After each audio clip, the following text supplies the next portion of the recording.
You're watching Inside Automotive with Jim Fitzpatrick. Hey everyone, Jim Fitzpatrick with CBT News. Thanks so much for tuning in. I've got a very good friend of ours, Mr. Mark Cannon, who is the former Chief Customer Experience Officer at AutoNation after a 27-year stellar career with AutoNation. But Mark, thank you so much for joining us on the show. I want to catch up with you, and I want to hear your take on so many things that are happening in retail automotive today. So welcome to the show and congratulations. Well, thanks, Jim. And, even though I've moved on from AutoNation, retirement is not in the plan. There are so many things out and about and so much going on. And thank you for inviting me on because there's so much we can talk about today. Oh, there is no question about it. Dealers are now dealing with EVs. There's dealers out there that I talk to all over the country that are saying, hey, these are the cars that are starting to pile up and age in our inventory. Do you think the industry is moving too fast with regard to EVs? So, Jim, in fact, I'm doing some speaking over the next couple of months, and one of the topics they've asked me to talk about is EVs and dealerships. Yeah. Clearly, we're moving too fast. The consumer is just not there yet. It's just not ready. And so I was recently part of a focus group, and I think you and everybody else will find this interesting. And one of the questions that came up was, why won't you brace an EV? And one of the responses was, well, if we have a hurricane or we have a major storm and there's no power, how are we going to ensure we're going to be able to get places? And That's right. The answer was, well, you'll have your own portable charging battery. And the question came up is, no, that's not going to solve my problem if the power's out for 7 days, 10 days. And, That's right. I think we're just moving too fast. Look, we're going to get to EVs. It's going to take longer. And I think that Toyota's approach here with the hybrid and the electric, it's still where the consumer is. That's right. And we haven't even touched on the affordability factor for EVs. I mean, the average price of a new car right now is $47,500. What is it on the EV side? It's substantially higher than that. I think it's another $10,000 for the average cost of an EV. So yeah, and if you look at it, by the way, you're starting to hear the OEMs and the dealers are starting talking about the fact is the price point might start to drop.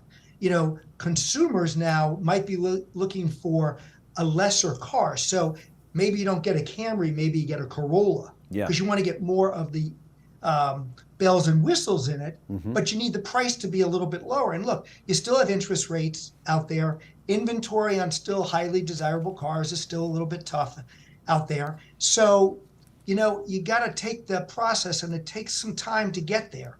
But again, we're getting a little price sensitive right now, and I think we're going to see that for the rest of the year. Speaking of which, we see interest rates that are still pretty high. Gas prices, it looks like, have tapered off a little bit, although they're still high. Are these factors that do you think dealers should be more concerned about as we move into 2024?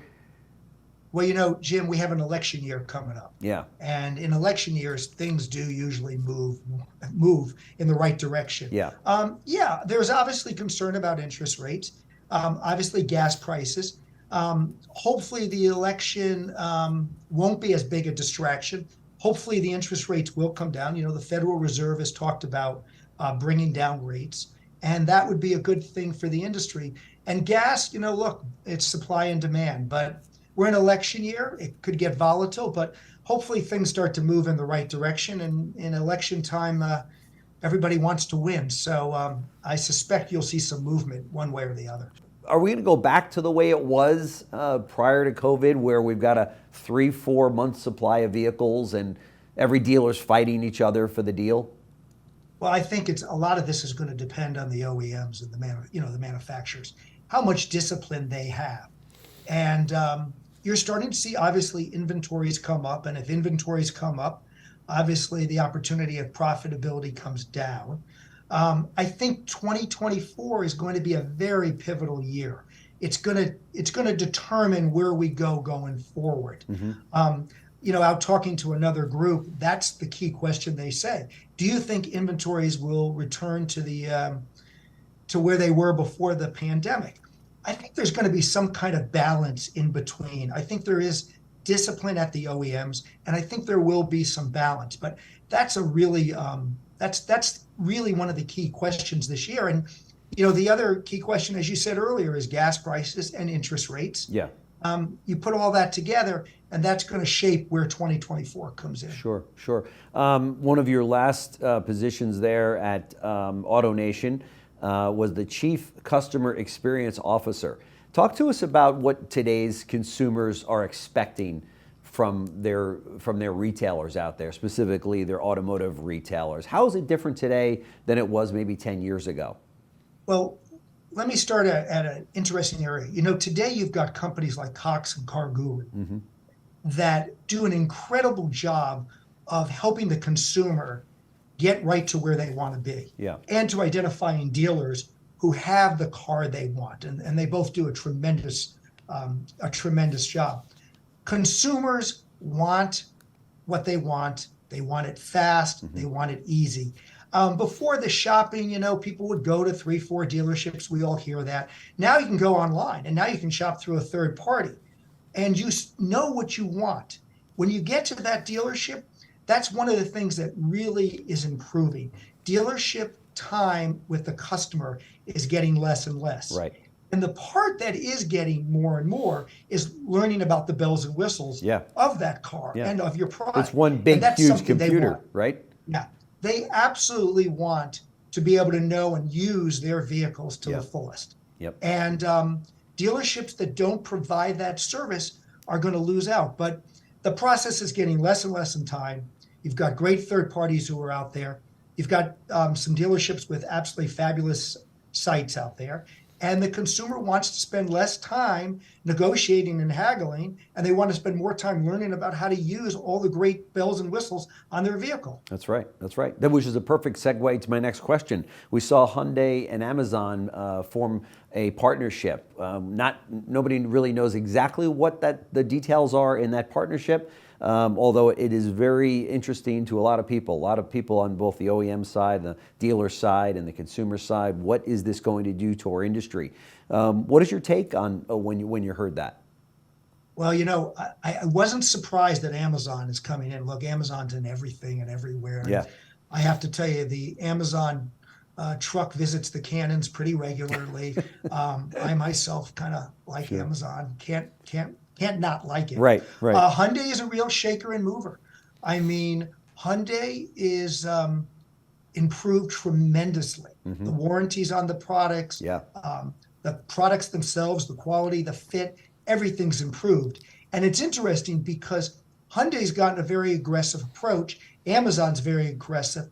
And I wouldn't have thought it at first, but now that you see it out there, you say, hey, I can see that. I'm interested to see how deep the deal goes and what happens there. Will Hyundai have a dominant lead in the Amazon marketplace? I mean, I don't know, but clearly something every dealer should watch, and clearly consumers are going to be watching also. Look, that's right. Amazon's made everything easy. So I think that's something else 2024, but probably into 2025, we'll really see what the full story is. That's right. And let me tell you, a couple of years ago, people said, no, they'll never be able to get into this. They'll never be able to get into that.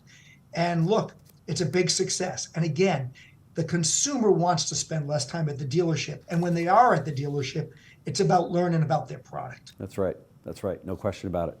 Well, Mark Cannon, former Chief Customer Experience Officer at AutoNation, and now out there talking to dealers all over the country and consulting and speaking. We love that you're back out there because you are a wealth of knowledge. So thank you so much, sir, for taking the time out of your busy schedule to join us here at CBT News. Hopefully we can make this a regular event. Well, Jim, let's do it. Let's plan on doing it every month. I would love it. And I'm out there talking to some groups. It's been kind of flattering, the people that have responded and have basically asked me to come talk. And I'm looking forward to it. And I'm going to continue to watch your program because your program gives me a lot of really good ideas. But thank you for having me on, and I'll see you in February. Absolutely. I mean, when you think about it, what car company out there doesn't want to learn from a former 27-year C-suite executive at the nation's largest automotive retailer? I know if I had a car group, I'd be calling you right now saying, come on in here. I want to know what the big guys are doing. So if there's car companies out there and associations that want to learn from Mark and what his 27 years, which has just been an incredible career, give him a call. So thanks so much, Mark. Really appreciate it. Well, thanks very much, Jim, and we'll have some fun out there. Jim, have a great day, and thanks for bringing me on. You too.